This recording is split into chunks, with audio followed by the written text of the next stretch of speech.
saya kemarin sempat memang saya masukin materi gitu, materi tentang kurikulum berdiferensiasi gitu, bagaimana cara mengelola kelas gitu ya kan, yang berpihak pada anak. Tapi aplikasinya di lapangan tuh saya lihat, karena saya nggak pernah kemari selama ini ya, dari tahun ajaran baru bulan 7 kemarin tanggal 12 ya masuk pertama, itu nggak aktif, cuma paling singgah gini aja kalau dia nggak siap pulang gitu kan. Karena memang kondisinya disuruh istirahat gitu, nggak boleh full tenaga.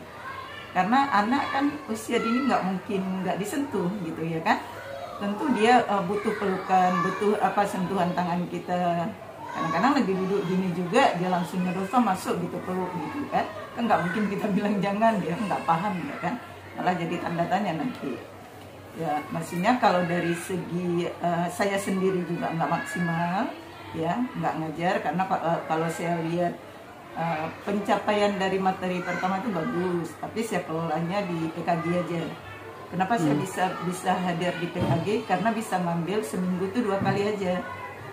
Jadi materinya itu sama kawan-kawan dibahas dari Ki Hajar Dewantara yang berpihak pada anak, merdeka itu seperti apa gitu ya. Kalau dilihat dari kawan-kawan di lapangan, karena saya nggak bisa masuk ke lembaga sendiri nih, intinya nggak bisa maksimal, tapi pembekalan untuk kawan-kawan tetap dikelola sama itu. Misalnya sebulan sekali ada pertemuan rutin ya Bu Radni ya. Kalaupun saya tempat hadir, saya sempatkan menyampaikan materi gitu. Yang ke depan materi tentang apa? Kompetensi emosional ya. Kita di hari Rabu itu udah saya targetkan, karena ada sedikit permasalahan di sini. Ibu guru mungkin dari segi penataan emosional kan kita KSE itu masuk dia kan ke materi itu, materi di modul 2 kalau nggak salah saya. Itu di situ kan tentang kompetensi emosional kan, sosial itu yang mau saya jelaskan ke kawan-kawan. Karena ada, saya lihat di sini komunikasi sama beliau juga ada kesenjangan cara memahami memberi kemerdekaan pada anak. Satu sisi kawan-kawan memahami bahwa kemerdekaan itu punya aturan ketat. Yang satu lagi ibu guru memahami memberi keluasan kepada anak tapi tanpa aturan. Jadi kita evaluasi ada beberapa metode pengajaran kawan-kawan yang sedikitnya perlu kita luruskan. Saya bawa materi itu insya Allah kalau bermanfaat di hari Rabu minggu pertama di bulan depan. Ya kan rapat rutinnya sekolah. Jadi itu yang udah saya lakukan. Terus pembekalan kalau saya masukin masalah IT-nya kawan-kawan tuh dari PKG ada 2 orang guru lewat di sini. Kita juga memfasilitasi mereka gitu ya, tidak mengabaikan ya, tetap membimbing dan mendukung kawan-kawan gitu. Kalau kesehariannya kalau dilihat sama anak ya tetap bisa Pak, cuma kita nggak berdekatan kayak gitu. Tadi saya memang harus masuk dulu, tanya anak, oh masih bu aja ya udah gitu. Kita lihat dia minta buka minum gitu. Artinya saya nggak akan mengabaikan mereka. Kalaupun saya nggak bisa bersentuhan dari jauh, paling nggak saya tetap datang senyum gitu kan.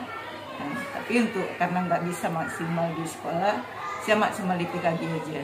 Karena nggak mana, ya udah saya sampaikan materi dan alhamdulillah gitu 20 lembaga yang saya kelola pelan-pelan saya perbaiki. Walaupun Pak Rahman kalau tujuannya itu kan masalah fisik, dokumen, agrade gitu kan 1-8 itu. Tapi yang fokus saya itu kawan-kawan bukan menyiapkan itu. Bagaimana kawan-kawan memahami perstandar itu untuk apa sih, kenapa sih dibutuhkan di lembaga. Itu yang saya mau kembangkan. Misalnya kalau standar 1 tentang DDI TKD, deteksi dini tumbuh kembang. Kenapa harus penting kali? Kenapa itu poin 1 letaknya. Jadi bukan sekedar udah di print sama kepala sekolah dan operator, yang guru ya tenang-tenang aja, saya nggak mau gitu. Siapin bentuk fisiknya, terus apa orientasi, kenapa PAUD harus memilih itu. Kan kita selama ini kalau kesan saya bagus gitu ya, karena jarang dapat materinya yang sangat keterkaitan berhubungan tuh dari visi dan nilai-nilai guru penggerak itu dibahas ya kan. Terus bagaimana seorang guru itu mampu menyelesaikan masalah melalui coaching gitu ya kan, menarik keterampilan dia. Terus bagaimana dia mengkolaborasi dengan komunitas dia di lingkungan dan juga di sekitar. Artinya bergerak dan menggerakkan. Gitu. Saya mau dia tergerak, mau bergerak, terus dia bergerak melakukan dan menggerakkan teman-teman tidak hanya di lingkungan dia. Terus pada anak, saya terkesan kali ada kurikulum yang berdiferensiasi, itu menarik bagi saya ya. Belum pernah ada proses, ada produknya. Yang pertama kita melalui proses ilmu pengetahuan, kemudian anak berkarya, dan kemudian menghasilkan. Itu menarik bagi saya. Dan belum ada pelatihan yang pertama lama, yang kedua itu adalah saling berkesinambung, dan itu menariknya itu kita nggak pernah dilepas. Ya, ada pendampingan, ada bimbingan teknisi, ada bimbingan dari fasilitator, juga dari narasumber lain gitu. Jadi kita dipantau gitu. Ketika kita mengalami kesulitan dan fasilitator atau pendamping itu tidak memberikan sesuai dengan teori mereka, tapi disesuaikan dengan pengalaman dan kondisi di lapangan. Itu menarik bagi saya. Jadi tidak ada dipaksa, ini seperti ini loh Bu, ini seperti enggak gitu. Karena biasa kita ikut materi kan, ilmunya gini loh, nanti penerapan harus menurut yang itu daerah-daerah sana lah gitu kan.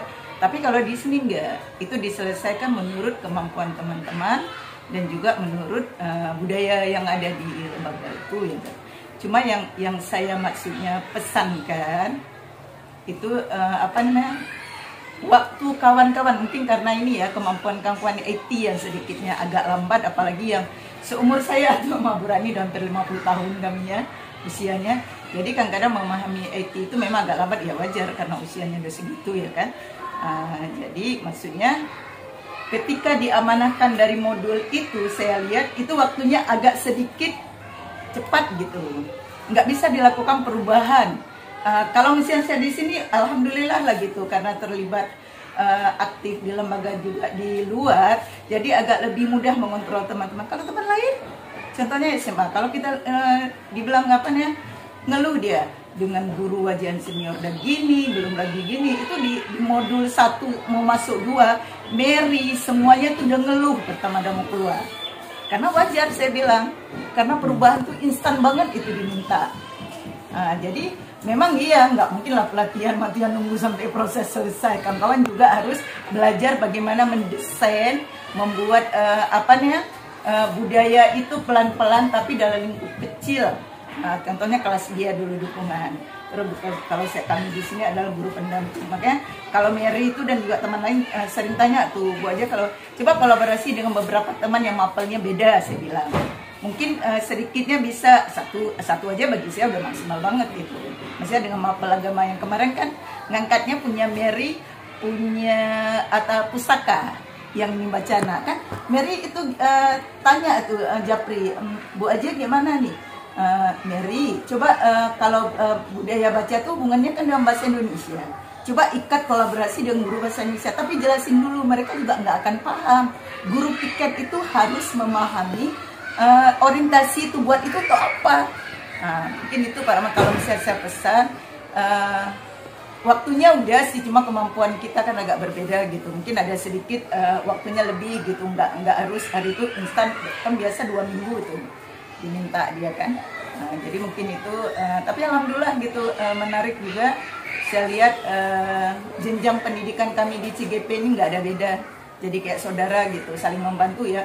SMA bantu yang TK gitu, yang TK bantu SD itu. Jadi bagus lah, menarik lah. Kalau saya perlu dilanjutkan, dan saya kemarin sempat juga nulis, kalau bisa kepala sekolah dan pengawas juga diikut sertakan. Karena teknisi di lapangan itu kami berbenturan dengan mereka. Jika nggak sama nanti ininya kan sulit menerapkannya.